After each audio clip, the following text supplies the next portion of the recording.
മലയാള cinema പ്രേക്ഷകർ ഏറെ ആകാംക്ഷയോടെ കാത്തിരിക്കുന്ന ചിത്രമാണ് ജീത്തു ജോസഫ് മോഹൻലാൽ കൂട്ടുകെട്ടിന്റെ ദൃശ്യം 3. ഏപ്രിൽ 2-നാണ് ചിത്രം തിയേറ്ററുകളിലെത്തുന്നത്.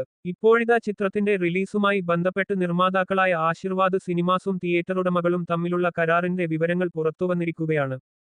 ചിത്രത്തിന് ദിവസവും 4 പ്രദർശനം നടത്താൻ തിയേറ്റർ ഉടമകൾ സന്നദ്ധത അറിയിച്ചെന്ന് കരാറിൽ പറയുന്നു. റിലീസ് ചെയ്യുന്ന ആദ്യ ആഴ്ച വിതരണക്കാരുടെ ഷെയർ ആയി 60% ബോക്സ് ഓഫീസ് റവന്യൂ നൽകാൻ തിയേറ്ററുടമകൾ സമ്മതിച്ചതായി സോഷ്യൽ മീഡിയയിൽ പ്രചരിക്കുന്ന കരാർ പകർപ്പ് വ്യക്തമാക്കുന്നു.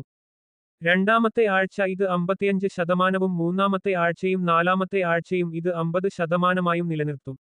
തിയേറ്ററിൽ ആളുണ്ടായാലും ഇല്ലെങ്കിലും, കളക്ഷൻ കൂടിയാലും കുറവാണെങ്കിലും 4 ആഴ്ചയെങ്കിലും സിനിമ പ്രദർശിപ്പിക്കണം. ഹോൾഡ് ഓവർ, ഹർത്താൽ, ബസ് സമരം തുടങ്ങി എന്തുവന്നാലും ഇതിൽ ഒരു മാറ്റവും പാടില്ല.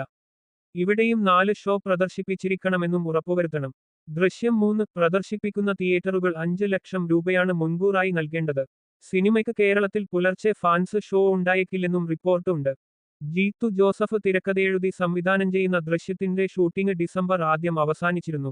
മോഹൻലാലിനൊപ്പം മീന, എസ്തർ അനിൽ, അൻസിബ ഹസൻ എന്നിവർ ചിത്രത്തിൽ പ്രധാന വേഷങ്ങളിലെത്തും. ചിത്രത്തിന്റെ ആദ്യ 2 ഭാഗങ്ങൾ വലിയ വിജയമായിരുന്നു. ദൃശ്യം 3യുടെ ലോകമെമ്പാടുമുള്ള തിയേറ്റർ, ഡിജിറ്റൽ അവകാശങ്ങൾ പനോരമ സ്റ്റുഡിയോസും പെൻ സ്റ്റുഡിയോസും സംയുക്തമായി സ്വന്തമാക്കിയിരുന്നു. ആശീർവാദ് സിനിമാസിന്റെ ബാനറിൽ ആന്റണി പെരുമ്പാവൂരാണ് ചിത്രം നിർമ്മിച്ചിരിക്കുന്നത്.